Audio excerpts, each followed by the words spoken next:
to piše čista nemska delnjošleska.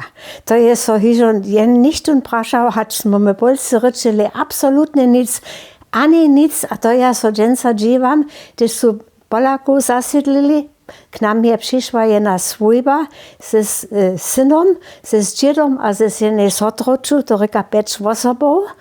A ja bych popravo se s tym Bronekom, když neby byli starší hač ja, so tola spřečelič a s ním tež Polsce naučiť, ale to nejsem.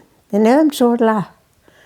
A nie, Polsce to absolutne nebe pola nás. To byže skýre dialekt, kajž vun, co jo reči po nás v horním kraju.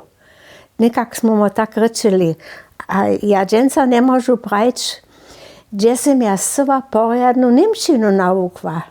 To ja neviem, môže buď v tej malej šuli, ale potom radvoju, však som ja dobiela nemci rečiť, ale kde som ja to čistšie, mimo dialekta naukla, to nemôžu prajč.